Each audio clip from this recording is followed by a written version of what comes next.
सरपंचों के बाद अब पूरे प्रदेश के जो जिला पार्षद हैं वो भी अपनी मांगों को लेकर है। यहाँ भिवानी में आज देवसर में वो लामबंद हो चुके हैं और आप देख सकते हैं कि अभी थोड़ा सा चाय नाश्ता है, थोड़ा सा खाना है, हल्का फुल्का है, पार्षद वो ले रहे हैं। लेकिन इससे पहले भी इसके दरमियान भी जो 1 घंटा 2 घंटे का प्रोग्राम चला उसमें जो विचार है जिला पार्षद अपना रख रहे थे, तो एक पत्रकार होने के नाते तो इतना हमें महसूस हो गया कि सरकार के खिलाफ लामबंदी को लेकर, अपनी मांगों को लेकर, जिसमें कई तरह की मांगे हो सकती हैं, कई दिक्कतें हैं जो जिला पार्षदों की हैं। चलिए मैं सीधी आपसे बात कराता हूँ। योगेश सिलानी हैं जो बादली विधानसभा क्षेत्र इनका आता है और दूसरी बार हैं, अब की बार वो जिला पार्षद है, चुन के आए हैं, उनसे जानने की कोशिश करता हूं। सर, आज भिवानी में सरपंचों के बाद आप तमाम लोग हैं वो लामबंद हो रहे हैं और जैसा अभी तक के आपके जिला पार्षद जो भाषण दे रहे थे तो उनको सुन के तो कतई नहीं लगता है कि सरकार को बख्शने के मूड में जिला पार्षद भी सरपंचों के बाद वो रहेंगे। अपनी मांगे बताइए, क्यों लामबंदी है वो आप लोग कर रहे हैं सरकार के खिलाफ? सबसे पहले तो प्रवीण जी, कोई लामबंदी नहीं है और कहीं हम सरकार को गिराने नहीं जा रहे हैं। सभी पार्षद साथी, हरियाणा के इतिहास में पहली बार ऐसे हुआ है, भिवानी जिले से साथियों ने प्रयास करके और पूरे हरियाणा से पार्षद साथी यहाँ पर, चेयरमैन भी आए हैं, वाइस चेयरमैन भी आए हैं, माताएं बहनें भी आए हैं और 2-3 तो आचार्य जी पार्षद बने हुए हैं, स्वामी जी वो भी यहाँ पे पहुँचे हैं और ये अपने हकों की लड़ाई है। हम सब इकट्ठा हुए हैं, अपनी एक कमेटी का गठन करेंगे, उसके बाद में पार्षदों का भी जो एक हक होता है, सरपंच भी अपना हक मांग रहे हैं, हम भी अपना हक मांग रहे हैं, तो उस हकों के लिए आज हम यहाँ पे इकट्ठा हुए हैं। अभी आपने कहा कि हम सरकार गिराने नहीं आए हैं, तो फिर आप जो आपके जो वक्ता हैं वो भाषण देते हैं तो उसमें आप लोग ये कह रहे हैं ये बातें कि सरकार बनाने का मादा रखते हैं, सरकार हटाने का मादा रखते हैं, फिर ऐसा भाषणों में क्यों कह रहे हैं? देखो, एक पार्षद लगभग 50,000 की पॉपुलेशन पे एक पार्षद चुन के आता है। एक विधानसभा क्षेत्र में 3 से 4 पार्षद ही होते हैं और बिल्कुल वो सच कह रहे हैं।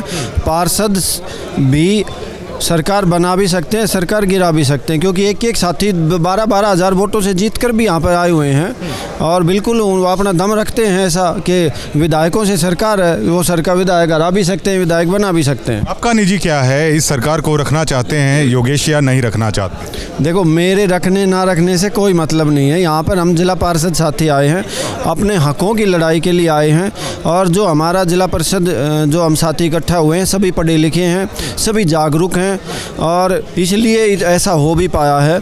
जो हमारे जो शक्तियाँ दी गई हैं, जो हमारा मानदेय है, उसमें हम और भी कुछ अच्छा करना चाह रहे हैं। धनखड़ साहब के लिए कोई खास मैसेज योगेश सिलानी देना चाहेंगे? नहीं, हर जगह अच्छा नहीं लगता कोई। आपकी मुस्कुराहट ही काफ़ी कुछ है वो बयां कर रही है।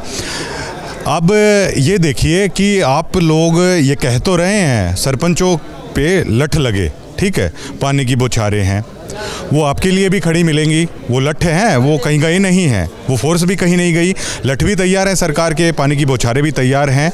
क्या कहेंगे योगेश सिलानी?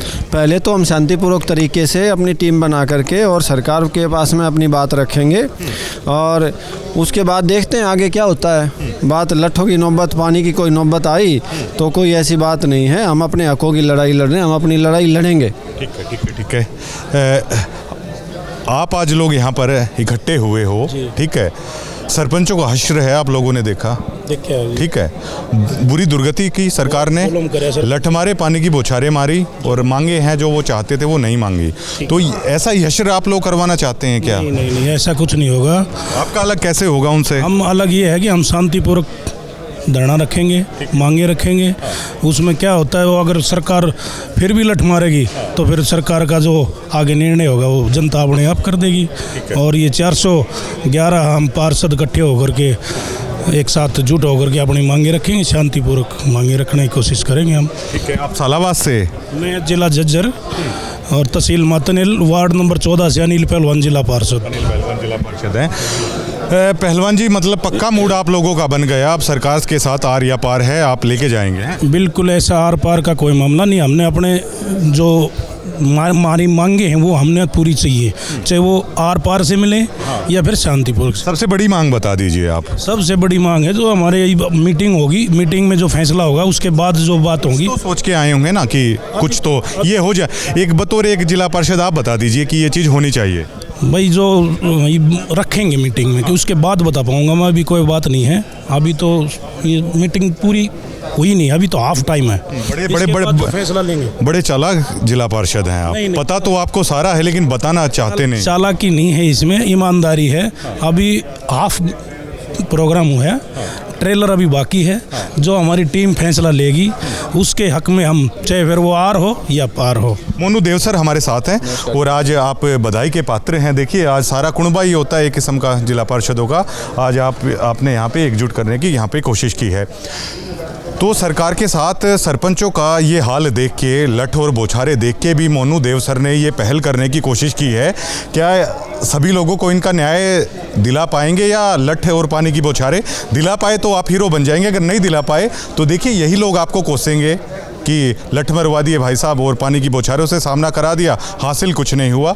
तो कुछ तो अलग करना होगा सरपंच आंदोलन से। पत्रकार महोदय नमस्कार। सबसे पहले तो मैं बता दूं कल शहीदी दिवस है भगत सिंह सुखदेव राजगुरु जी से, तो हम बहुत प्रेरणाएं उनसे लेते हैं। इनकलाबी आदमी हैं आप। इनकलाबी आदमी हैं, किसी पार्टी से जुड़े हुए नहीं हैं। और ये जो संगठन है, ये जो आयोजन है वो सफल भी यूं ही हो पाया कि हम किसी पार्टी की विचारधारा को यहाँ पे प्रमोट नहीं करते हैं।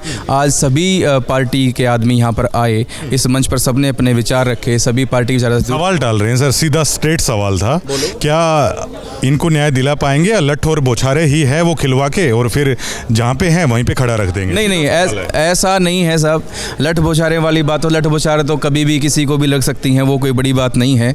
लेकिन सरकारों के लिए नुकसानदेही होंगी अगर ऐसा होता है। हम अपनी मांगे जो है वो सरकार से मनवा के रहेंगे और उसी प्रोसीडिंग्स में हमने पहली ये मीटिंग रखी। और मैं आपको बता देना चाहता हूँ आपके चैनल के माध्यम से, हरियाणा के इतिहास में जिला पार्षदों का इस तरह से एक मंच पे और एक छत के नीचे इकट्ठा होना पहली बार इस तरह का आयोजन हुआ है। ऐतिहासिक ये क्षण है कि सभी जिला पार्षद यहाँ पर पहुँचे हैं। हम अपनी कार्यकारिणी का गठन कर रहे हैं। हम 40-50 हमारे साथी हैं, एक कमेटी का गठन करेंगे और सरकार के सामने बड़ी मजबूती से अपनी बात रखेंगे, अपनी मांगे रखेंगे। और मैं कह रहा हूँ सरकार सिर्फ मांगे लेके ना, हमसे खुले में चर्चा करने के लिए अपने ऑफिसर्स बैठाए। अगर सरकार हमें बैकफुट पे कर देगी, हम सारी मांगे अपनी वापस ले लेंगे। एक जस्टिफाई कर पाए अपनी मांगों को, तो हमारी मांगे सरकार को मान लेनी चाहिए। कोई एक सबसे बड़ी मांग बता दीजिए ताकि हमारे माध्यम से प्रदेश की जनता भी सुने तो उनको लगे कि वाकई में इस दर्द और इस गम से जिला पार्षद गुजरता है, ये होनी चाहिए। जिस हिसाब से जिला पार्षद को 50,000 की जनसंख्या के जिला पार्षद को हाशिए पे ढकेल दिया गया है, उसमें एक मांग के जरिए वो पूरी चीज़ें नहीं हो सकती। अगर एक मांग आप पूछेंगे तो मैं कहूँगा कि 50,000 की जनसंख्या ने जिस हिसाब से हमें जिता के भेजा है, हम उनके काम कर सकें, उनकी उम्मीदों पे खड़ा हो सकें, ऐसे अधिकार और संसाधन हमें दिए जाएं। एक लाइन में तो मैं सिर्फ इतनी बात कह सकता हूँ। और जो वक्ता भाषण दे रहे थे तो उनसे एज ए पत्रकार हमें ये लगा कि शायद चेयरमैन ने नकेल सी कस दी है। जो डायरेक्ट चेयरमैन जो बनाए गए ना, शायद उनसे दिक्कत है शायद आपको। ये है कि मैं आपको बता दूं, पहले तो चुनाव प्रणाली जो है, जिला परिषद का चेयरमैन जो चुनता है वो डायरेक्ट इलेक्शन नहीं होता, वो इनडायरेक्ट इलेक्शन होता है। और इनडायरेक्ट इलेक्शन होने के बाद अब जिला पार्षद जो है वो सरकार, चेयरमैन जो हो सरकार बनाती है। और सरकार जब बनाती है तो उसमें कई MLAs का भी उसके ऊपर वजन हो जाता है, MPs का भी हो जाता है। और इस मामले कई बार हमारे जो चेयरमैन हैं वो दब जाते हैं, और दब के उनके पहले जो डिस्ट्रिक्ट प्लानिंग कमेटी का पैसा तो MLA MP खर्च करते ही हैं, उसके DRD भी जिला परिषद से आप बाहर लेके चले गए हैं। जिला पार्षद का अपना जो बजट है उसमें से भी MLA और MP उनको आदेश दे देते हैं कि भाई इतना काम मेरे हल्के में करवा देना। वो काम MLA MP की तो जुबान पूरी हो जाती है, लेकिन वो अन्याय होता है जिला परिषद के सदस्यों के साथ। दूसरा ये है, कई बार राजनीतिक विचारधाराएं आपस में सहमति की नहीं होती और जिला परिषद चेयरमैन जो है वो सबके साथ न्याय नहीं कर पाता। तो सरकार से हमें गुजारिश करेंगे, जितना भी पैसा जिला परिषद के पास आए, किसी भी जिले के पास, उसका इक्विटेबल डिस्ट्रीब्यूशन हो, समान वितरण सभी सदस्यों के साथ हो, ताकि सभी सदस्य चुन के आए हैं। वो न्याय आप एक मेंबर के पास नहीं कर रहे हो, ये तो राजनीतिक भाषा हुई। वो अन्याय अगर आप उसको पैसा नहीं दे रहे हो उसके वार्ड को, तो अन्याय आप 50,000 जनसंख्या के साथ कर रहे हो, जिस जनता ने उसको भेजा है। और वो जनता इसी जिले की है, इसी राज्य की है और उसी देश की है। ठीक है, कुछ निजी जीवन के बारे में बताइए। क्या छात्रीय राजनीति, आप काफ़ी बेहतर बोलते हैं, आपको नॉलेज है, क्या छात्रीय राजनीति में आप पहले थे या निजी तौर पर किससे आप प्रभावित है? थोड़ा सा निजी बताइए। एजुकेशन आपकी कितनी है? एजुकेशन तो भाई साहब मास्टर्स पॉलिटिकल साइंस है, B.Ed है। पहले चंडीगढ़ में सरकारी नौकरी करता था मास्टर की, वो छोड़ दी क्योंकि सरकारी जीवन जो है आपको सीमितताओं में बांध देता है, आपको पूरा एक्सपोजर नहीं मिलता है। नौकरी छोड़ के और इस तरह से हमने शुरुआत की है। हाँ, पहले IAS की तैयारी करता था। 2017 का मैंने IAS का मेंस लिखा है और 758 मेरा स्कोर था। मैं आपको मेरी मार्कशीट भेज दूंगा। और ड्यूरिंग एग्ज़ामिनेशन ही मुझे चिकन पॉक्स हो गया। तो मेरे दिल में ख्याल आया शायद परमात्मा मेरे लिए ये जो रास्ता है ये सही नहीं मान रहा है। तो फिर मैंने उसके बाद दोबारा पेपर नहीं दिया 17 के बाद। काबिल लीडर हैं आप, शुक्रिया, बात करके अच्छा लगा आपसे। बहुत बहुत धन्यवाद भाई। बिल्कुल बिल्कुल। सिरसा से, सिरसा से इतना तीखा नहीं बोला आज आपने क्या सरकार के समर्थन में? नहीं, सरकार के समर्थन की अलग बात है, ये हमारा कमेटी का फैसला है। खींच देते सरकार को बोलते बोलते। नहीं, सरकार की अलग बात है, हमारा संगठन का काम है, इसका साथ देंगे हम पूरा। बेशक से सरकार के खिलाफ जाना पड़े, बिल्कुल हमारे साथियों के साथ हम, बेशक खिलाफ जाना पड़े तो जाएंगे, हमारे संगठन के साथ हैं हम। आप बताइए जी। आप बताइए, यहाँ इकट्ठे हो गए सरपंचों के बाद, अब जिला पार्षद इकट्ठे हो गए, तो प्रदेश में तो यही चल रहा है, प्रदेश की जनता यही देख रही है कि हर वर्ग है, हर तबका है वो सड़कों पे है। शायद ऐसा कोई तबका नहीं है जो अब तक बच पाए हो, तो रखिए अपनी बात आज। देखिए, अगर अपने हक की बात, अपना हक मांगना अगर बागी कहलाता है तो हम बागी हैं, बिल्कुल। अगर हम आज इकट्ठे हुए हैं, इतिहास में पहली बार हुआ ये, और सारे इकट्ठे होके और हमने आज ये निर्णय किया कि हम हमारे बीच से कुछ साथी चुनेंगे जो हमारी बात आगे सरकार तक रखेंगे। ये धारा 144 295 मूसेवाला का बड़ा फेमस गाना था, बागी लोगों पे ये धारा लगती है लगे, अगर अपने हक मांगने में कुछ भी लगे, हम उससे गुरेज नहीं फिर भी करेंगे। बागी हैं। बिल्कुल। बात करने के लिए शुक्रिया। तो बड़ी अच्छी व्यवस्था है यहाँ पे वो करवाई गई है। जयदेव डागर हैं हमारे साथ, और दैनिक भास्कर के बड़े काबिल पत्रकार, ये प्रिंट मीडिया के काफ़ी काबिल पत्रकार ये रह चुके हैं, जिला पार्षद हैं। और जयदेव जी, सरपंचों के बाद ना अब देखिए जिला पार्षद हैं वो आर पार के मूड में यहाँ पे नज़र आ रहे हैं। आर पार कह सकते हैं क्योंकि अपनी मांगों को लेकर खासे नाराज़ हैं, वो दिखाई दे रहे थे। ऐसा कौन सा वर्ग है मतलब जो इस सरकार के खिलाफ नहीं है? चाहे आप कर्मचारी संगठन की बात कर लो, सरपंचों की बात कर लो, किसानों की बात कर लो, बैंकिंग कर्मचारी, रेलवे कर्मचारी, राष्ट्रीय स्तर पर भी आप बात कर सकते हो। अब आप लोग जिला पार्षद भी सरकार के खिलाफ लामबंद हो रहे हैं, क्या कहना चाहेंगे? सर, मेरा सबसे पहले मैं एक चीज़ बताऊंगा कि कोई भी पार्षद प्रतिनिधि है, कोई भी यहाँ पे आज इस मीटिंग में आया है या नहीं भी आया है, हरियाणा में लगभग 411 के आसपास पार्षद हैं। तो हर एक पार्षद का अगर हम देखेंगे तो जो क्राइटेरिया वो 35 से 50 हज़ार वोटों के बीच का है। और 35-50 हज़ार वोटों का मतलब ये है कि उन लोगों के जो हकों की जो बात है वो उन लोगों की जिम्मेदारी है। मैं पार्षद बना, मेरे वार्ड के अंदर 11 गांव आते हैं और 11 गांव में मेरे पास लगभग 37-38 हज़ार वोट है। मेरा पहला काम है उन लोगों के हकों की आवाज़ उठाना, उनको उनका हक दिलवाना, और कहीं भी उनको अगर समस्या आती है सामाजिक तौर पर कि राजनीतिक तौर पर, तो मैं उनके लिए उनके आगे खड़ा मिलूँ। और अगर आज के दिन देखा जाए तो मेरे पास मेरे ही हक नहीं है। एक पार्षद है वो 40 हज़ार वोटों का प्रतिनिधित्व कर रहा है और उसका जो मानदेय भत्ता है, उसका जो बजट का कोटा है जिनसे वो विकास कार्य करवा सकता है, मेरे पास वही प्रॉपर नहीं है। अगर मैं अपने हकों की लड़ाई नहीं लड़ पाऊंगा तो मैं कैसे उन 35-40 हज़ार लोगों को आश्वस्त कर दूं कि मैं उनके हकों की लड़ाई लड़ पाऊंगा? क्या जयदेव उस प्रोटेस्ट में शामिल हो सकते हैं जो सरपंचों ने पंचकुला है वो बैठ गए थे? क्योंकि आप तो देखिए पत्रकार रह चुके हैं, एजुकेटेड है, लोकतांत्रिक व्यवस्था से अलग हो जाएगा शायद उग्र प्रदर्शन हुआ तो जयदेव डागर असमंजस में तो होंगे ना कि किस तरीके का विरोध किया जाए?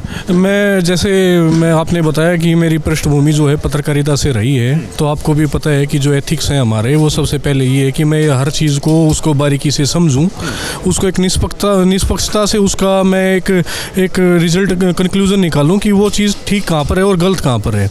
तो मैं हर चीज़ को बारीकी से समझ कर मैं उसके ऊपर अपना एक राय दूं, फैसला दूं कि मैं उसके अगेंस्ट जाऊं या मैं उसके फेवर में जाऊं। अब जैसे कि अब आज के दिन हमारे पार्षद प्रतिनिधि साथी इकट्ठे हुए पूरे हरियाणा के, उससे पहले 3 महीने के करीब हमारे जो सरपंच साथी हैं पूरे हरियाणा प्रदेश के, वो भी लामबंद रहे हैं सरकार के खिलाफ, और उनकी भी विभिन्न मांगे रही हैं क्योंकि उनकी भी जो कार्य करने की जो सीमा थी वो कम कर दी सरकार ने, तो उन्होंने भी अपने हकों के लिए लड़ाई लड़ी और मैं उनके साथ भी गया, मैंने उनको भी समर्थन दिया क्योंकि वो एक गलत था। कोई भी विकास कार्य 2 लाख रुपए में नहीं हो सकता, और अगर हम टेंडरिंग से काम करवाएंगे तो सरकार को पंचायती राज इकाइयों की जरूरत ही नहीं है। उनको ख़त्म क्यों नहीं कर देती सरकार? सरकार को क्या ज़रूरत है सरपंच बनाने की? क्या ज़रूरत है सरकार को ब्लॉक समिति मेंबर बनाने की? क्या ज़रूरत है जिला पार्षद बनाने की? अगर चुनाव करवा रही है, उस पर लाखों करोड़ रुपए खर्च कर रही है, तो क्यों पैसे को व्यर्थ कर रही है? जब काम ही जेई से करवाना है, पंचायती राज एक्सचेंज से करवाना है, तो फिर हमारे को क्यों बीच में लेके आए? हम क्या संज्ञा देंगे सरकार को इस तरह की चीज़ों? अगर देखा जाए तो सरकार की, मैं नहीं कहूँगा मौजूदा सरकार नहीं, जो पिछली भी सरकारें रही हैं उन सरकारों ने भी कहीं ना कहीं जिला पार्षदों का जो कोटा था, जिला पार्षदों के जो मानदेय भत्ते थे, उनके जो खुद के राइट्स थे, उनकी कहीं भी सुनवाई नहीं की। और आज ये शायद ही इतिहास में पहली बार जिला पार्षद हरियाणा प्रदेश के एक जगह इकट्ठे हुए और वो एक सुर में एक आवाज़ उठाई कि हमारे को हमारे हक दो, हमारे खुद का एक बजट तय किया जाए। जैसे एक विधायक का कोटा होता है कि वो 3 करोड़ 5 करोड़ रुपए लगा सकते हैं, ऐसे ही हमारे को एक कोटा दिया जाए, उससे हम अपने विकास कार्य करवाएं। आखिरी सवाल है मेरा आपसे, खबरों में लाने से खबरों में आने तक जयदेव डागर के जीवन में अब क्या बदलाव है वो आया है? काफ़ी हलचल हो जाती है। देखिए, अगर देखा जाए तो एक बच्चा अगर पहली क्लास में हम दाखिला करवाते हैं तो उससे पहले हम LKG UKG में दाखिला करवाते हैं, वो ताकि सीख जाए। तो राजनीति और पत्रकारिता दोनों परस्पर एक चीज़ से जुड़े हुए हैं। मेरा पहले था आपकी तरह राजनेताओं से सवाल करना, आज है उनका जवाब देना। हालांकि मैं खासा अंतर नहीं समझता, क्योंकि दोनों ही चीज़ पब्लिक रिलेशन की चीज़ें हैं। आप आमजन से जुड़े रहते हो, आप हर चीज़ से अपडेट रहते हो, आप पत्रकार हैं, आप धरातल पे यहाँ पे आए हैं, हमारी समस्या को सुना है, लोगों के माध्यम से उस समस्या को आप ऊपर तक पहुँचा रहे हैं। तो आज मेरा क्या है कि मैं आज उन लोगों की आवाज़ को उठा रहा हूँ और आपके समक्ष उसको जाके उन तक पहुँचा रहा हूँ। आपका अवार्ड बेहद लकी है, क्योंकि आप जैसे एजुकेटेड है जो जानते हैं हर अधिकारी के दफ्तर को और हर उस फाइलों को कि कहाँ से काम करवा के लाना। शुक्रिया बात करने के लिए, शुक्रिया बात करने के लिए बहुत बहुत। और ये पूरे प्रदेश के जिला पार्षद हैं, लामबंद हो गए हैं। और स्वामी जी पे ख़ास तौर से जब आपका भाषण हुआ था तभी से निगाह थी, ठीक है। और आपने जैसे बताया आपने MBA भी किया, सारी चीज़ें भी की, सरपंचों के बाद आप लामबंद हो गए हैं सर, ठीक है। और देखिए आपको अगुवाई करनी होगी, क्योंकि ये सरकार कहती है कि साधु संतों की सरकार है। शायद आप लीड करोगे ना तो लठ और पानी की बौछारें आएंगी नहीं, ठीक है। सोच तो आप भी रहे होगे ना। क्या कहेंगे आज आप लामबंद हो गए हो? नहीं, लामबंद हमें किसी खिलाफ नहीं हुए हैं, जो हमारे हक हैं, हक मांगने के लिए हम आए हैं। अगर हम लोग हमारे हक नहीं मांगेंगे तो हम जनता का क्या काम करेंगे? सरकार में आसानी से हक नहीं मिलता किसी को। नहीं, देखो इस सरकार में नहीं, जब से पृथ्वी बनी है तब से युद्ध तो लड़ना ही पड़ता है अपने हक मांगने के लिए। केवल हम इस सरकार को दोषी नहीं ठहराते, वो तक हमारे अंदर खून में हो गया कि जब तक किसी को लठ नहीं खाने, कुछ नहीं करना, हरियाणा वाले यहाँ ठेठ कि हम सीधी उंगली तक घी काट ले भैया, इसका लाग क्या उतना लाग गया, और जब नहीं लाग के आना फिर हम टेढ़ी करके भी भीतर तक कुंडी तक काटना, हरियाणा ले जाना है। आप बातों में नहीं जाने दोगे? नहीं, ऐसा कुछ नहीं, हम तो ऐसे हैं। लेकिन सामना हो जाता है अगर लठों से और बौछारों से। नौबत नहीं आएगी, इतनी नौबत नहीं आएगी, क्योंकि साधु संत हमारे साथ है, जनता हमारे साथ है। और आगे चुनाव भी आ रहा है, MP का भी आ रहा है, उसके बाद MLA के भी होने। तो सरकार भी चाहती है कि हम काम करें, हम भी चाहते हैं कि हम अच्छे काम करके जनता को हम जोड़ें। जब जनता को हम काम करके दिखाएंगे तो ही हम आगे जनता से वोट मांगने के लिए MP MLA का मांग सकते हैं। जब हम काम ही नहीं करेंगे, हमारे पास कोई पावर नहीं होगी, तो हम पे कौन विश्वास करेगा? और फिर बात ये है ना, जो चोला आपने पहना हुआ है ना, इसकी बड़ी इज्जत है। देखिए इस हिंदू धर्म में और इस देश में बड़ी इज्जत है, पूरी धरती पे इज्जत है। आप जैसे लोग भी अगर काम नहीं करके देंगे ना तो लोगों का शायद भरोसा ही उठ जाएगा फिर, कि अगर स्वामी जी भी भला नहीं कर पाए, बाबा जी भी हमें धोखा दे गए, तो फिर शायद आप पे तो दबाव आ जाता होगा। धोखा हम नहीं कह सकते, मगर एक जो आशा होती है लोगों की, भाई हम सन्यासियों पे की है, फिर भला कौन करेगा? जैसे मैं हूँ और चाहे नाथ जी हैं, हम दोनों चुन के आए हरियाणा में, पूरे हरियाणा में केवल 2 ही सन्यासी हैं जिला परिषद में। तो हम लोगों को भी थोड़ा फील होता है कि सरकार हमें ग्रांट क्यों नहीं देती। सरकार ने अभी बोला है सरपंचों के चुनाव के बाद कि हमने ये महकमे पार्षदों के अंडर में डाल दिए हैं, मगर हमारे पास ग्रांट की तो एक चवन्नी तक नहीं आई है, हम लोग कहाँ से लगाएंगे? विधानसभा कौन सा है? मेरा बरवाड़ा विधानसभा आता है। आगे MLA की तरफ जाएंगे? जब नाचने लगे तो घूंघट क्या करना है? सन्यासी हो गए, राजनीति क्यों फिर? नहीं, राजनीति कहाँ कर रहे हैं, हम तो जनता की सेवा कर रहे हैं। हम लोगों ने ये तो राजनीति लोग बोलते हैं, फिर आप सन्यासी नहीं रहे, राजनीति भाषा आप बोलने लग गए। नहीं, राजनीति कैसी हुई? जनता की सेवा करने हैं, हम जीव जंतु की रक्षा करते हैं, प्रकृति की रक्षा करते हैं। अभी हमारे भारत आजाद कितने साल हो गए हैं, मगर आज भी मैं गाँवों में जाता हूँ। पहले मैं भी सोचता था कि मेरा राष्ट्र बहुत बन गए, तो अब योगी जी की तरह ही बुलडोजर चलाएंगे फिर, है ना? योगी जी का जलवा चला हुआ, बुलडोजर चला हुआ है, आप बन गए तो आप भी ऐसे ही चलो। एक हमें मार्गदर्शन मिला है, हमें भी शक्ति प्रेरणादायक योगी जी हैं कि हम सब लोग समाज के उत्थान के लिए, राष्ट्र के उत्थान के लिए जो भी गलत काम है उसको हम खत्म करें। प्रधानमंत्री जी पर भी आप लोगों का पूरा आशीर्वाद आगे भी रहेगा 24 में? हमेशा रहेगा, 24 के बाद भी योगी जी आने हैं। बीजेपी के हो, पहले पकड़ लिया आपको बीजेपी पी गए हो? मैं संघ का स्वयंसेवक हूँ पिछले कई सालों से, और राजू दीक्षित जी प्रेरणा से हूँ। डॉक्टर हेडगेवार जी ने जैसा सिखाया है हम लोगों को। संघ सेंटर भी बना रहा है प्रदेश में भी। अब बना है समालखा में सेवा साधना और ग्राम विकास। हम संघ यही चाहते हैं कि ग्राम का विकास हो। हम किसी सरकार के साथ जुड़ के नहीं चाहते। सरकार तो आएगी जाएगी बदलती रहेगी, मगर जो संघ का एजेंडा है कि ग्राम विकास जब होगा तो हमें किसी सरकार के आगे भीख मांगने की। राहुल गांधी कांग्रेस बेहद खिलाफ है संघ के। वो उसकी विचारधारा है। उसके बाप दादों ने संघ को बंद किया, नेहरू ने बंद किया था। और एक अच्छी बात बताता हूँ, नेहरू ने 1950 के लगभग में 1925 में संघ बना था। उसके बाद में 26 जनवरी पे नेहरू ने खुद संघ को बुला के गणवेश में हमारे परेड भी हुई थी। ऐसा नहीं है, मगर इन लोगों की विचारधारा ऐसी, अगर ये हमारे खिलाफ नहीं बोलेंगे तो इनको वोट कौन देगा। मगर ये इनका कोई अस्तित्व नहीं है। अभी हिंदू जाग गया है, राष्ट्र हित के लिए, समाज हित के लिए, गौ माता की रक्षा के लिए काम करेंगे हम सब लोग मिल करने के लिए। बहुत बहुत धन्यवाद। तो सभी जिला पार्षद बैठे हुए हैं, मैं कुछ और लोगों से मैं बात करवाने की कोशिश करता हूं। तो इसलिए आपसे निवेदन है कि आज आप लोग यहां पर लामबंद हो चुके हो, ठीक है, क्या चाहते हो आप सरकार से? हम सरकार से अपनी मांग जो रखी है, हमने अभी हमारा मांग पत्र तैयार हो रहा है, उसके लिए हम सबसे पहले हमारी मांग यही है कि हम जिला परिषद हमें चुनकर गांव वालों ने हमें भेजा है तो हम स्वतंत्र रूप से काम करें। सबसे पहले हमारी यही मांग है सरकार से। भाई लोगों ने हमें चुनकर भेजा है, हमारे पास कोई पावर ही नहीं है तो हम क्या करें गाँव में, गाँव का विकास कैसे कराएंगे? पावर दी जाए, आपको पावर दी जाए।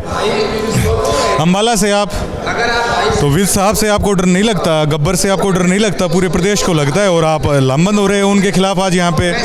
क्या करें भाई साहब, सरकार ने मजबूरी इतना कर रखा है। आज मेरे अगर मैं वार्ड की बात करूं, मेरे वार्ड में 30 गांव आते हैं, 30 से 28 पंचायतें हैं, और हमें काम करने के लिए उन सरपंचों के अधीन जाना पड़ रहा है जो सिर्फ 5-7 वोटों के अधीन जीत कर आए हैं।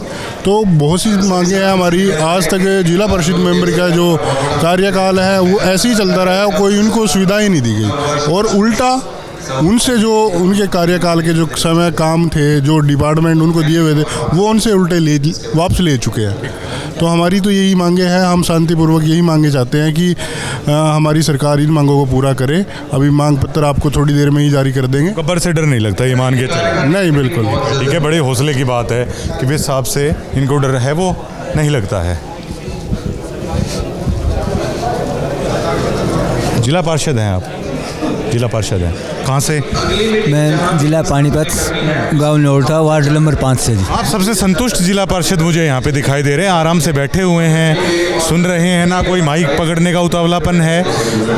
क्यों? क्योंकि ऐसा है जी, ये गांव वाले ने चुने हैं, 10 गांव के प्रतिनिधि है, इसमें जो गांव में काम हो रहे हैं उसकी कोई हमारे को नहीं है कि भाई ये काम हो रहा है, वे हो रहा है। शरीफ मान के इसलिए चुना होगा? हाँ, बस ये मालिक की मेहर है। शराफत की छवि रही होगी ना आपकी? छवि रही है जी। हाँ जी। अब काम नहीं करवा पा रहे तो दिक्कत आ रही है? तो ये दिक्कत आ रही है सर। तो अब लामबंद होना पड़ेगा, चंडीगढ़ कूच करना पड़ेगा, या धरना देना पड़ेगा, या मीटिंगें होंगी, तो तैयार हैं? हाँ जी, हम तैयार हैं।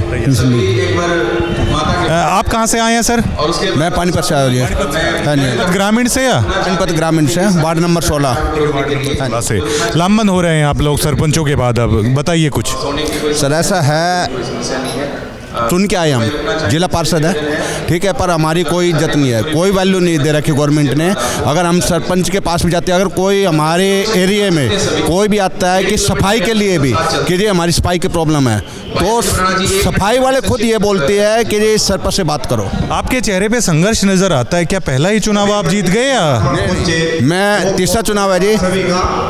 फर्स्ट टाइम 93 वोट से आ रहे, सेकंड टाइम 3 वोट से आ रहे, अब की बार 1511 से जीते। आपकी आंखों में और आपके चेहरे से आपका संघर्ष मैंने पहचान लिया। करते तो बहुत है पर गवर्नमेंट साथ ही नहीं, इसलिए आप ज्यादा दुखी है कि इतने संघर्ष से आया, आप कुछ नहीं कर पाऊंगा तो देखिए फिर लोग ये बोलेंगे फायदा क्या।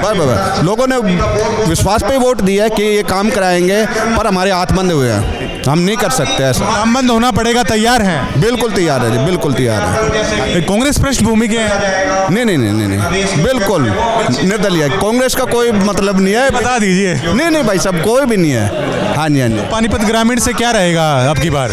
पानीपत ग्रामीण से देखो अब कैसे, देखो एक वोटर के तौर पे तो बता सकते हो, और आप तो प्रतिनिधि हो, बताइए कुछ। वोटर के तौर पे तो बस कोई भी आ सकता है। ये तो बताइए। कांग्रेस आ सकती है। तो आप कांग्रेस के हैं। तो ये देखिए पूरा मतलब पूरे प्रदेश के जिला पार्षद आज लामबंद हो रहे हैं और एक और जिला पार्षद हैं।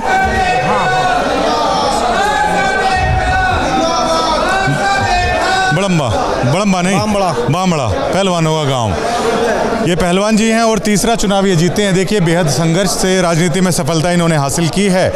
परेशान होंगे कि देखिए तीसरा चुनाव है, आपने जीता, 15 साल हो गए लोगों की सेवा करते करते और अब अधिकार नहीं है, तो पहलवान जी कितना दुख होता है? भाई दुख तो होएगा ही कि 15 साल में जनता ने मौका दिया है, चुनाव जीते हैं, अब जनता चाहती है कि हम कुछ करके दिखाएं और करने लायक कुछ हमें अधिकार दे नहीं रखे हैं, तो निराशा तो मिलती ही है। जहाँ भी जाते हैं लोग कहते हैं भाई हमारी गली बनवाना, प्रेस में काम करवाना, स्कूल में करवाना, तो सबको यही कहते हैं भाई हम अपनी ओर से कोशिश करेंगे, आगे सरकार ग्रांट देगी तो भाई काम भी करेंगे। ठीक है।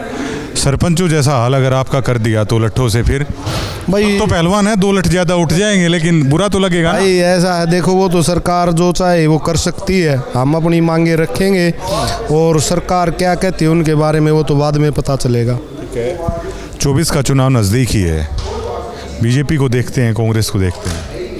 भाई देखो ये तो अकेला कोई कुछ नहीं देख सकता, जनता का मूड जैसे होगा। आप चुने हुए प्रतिनिधि हैं, देखिए। अब तो मेरे ख्याल से भाई लोगों का मान लो यही चल रहा है कि बीजेपी से हर लोग परेशान हैं, कांग्रेस आए, कांग्रेस के अलावा कोई ऑप्शन नहीं है। कांग्रेस से कौन?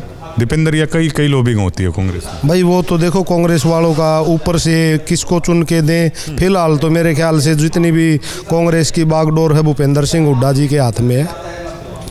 बात करने के लिए शुक्रिया, धन्यवाद। ये तमाम जिला पार्षद थे, प्रदेश के अलग अलग हिस्सों से आए हुए, और सरपंचों के बाद है ये लोग भी हैं, लामबंद हो रहे हैं, सरकार के खिलाफ लगातार लामबंद हो रहे हैं और अपने भाषणों में कह रहे थे कि सरकार बनाने की हम ताकत रखते हैं, सरकार हटाने की हम ताकत रखते हैं। ये बातें सरपंचों ने भी कही थी, सरकार बना सकते हैं, सरकार हटा सकते हैं, लेकिन लठ मार के है, सरपंचों को हटाया गया था। जिला पार्षद हैं, अब ये सरकार के खिलाफ हो गए हैं। मतलब ऐसा कौन सा वर्ग है जो सरकार के खिलाफ है? वो नहीं है। कई सारी समस्या इन लोगों ने बताई कि हम काम करते हैं ना तो सरपंच से पूछ के करना पड़ता है, तो मतलब उसका क्रेडिट सरपंच को जाता है। मानदेय बढ़ाने की ये चीज़ें कह रहे हैं, हालांकि वो मांग जायज़ भी है। हालांकि मानदेय बढ़ाने से शायद एक जिला पार्षद का शायद जो महीने का घूमने फिरने का खर्चा होता है शायद वो पूरा नहीं होता, लेकिन सम्मान है, हर कोई आदमी है वो हासिल करना चाहता है। दूसरा जो चेयरमैन है वो ज़्यादा पावरफुल हैं, अगर चेयरमैन मान लो दूसरी पार्टी का है तो वो अपोजिशन पार्टी के जो पार्षद हैं वो उनको पीसेगा, उनकी नहीं सुनेगा, उनको ग्रांट नहीं देगा। तो इन चीज़ों को लेकर है कि ताकत है वो दी जाए इन्हें भी। शुक्रिया।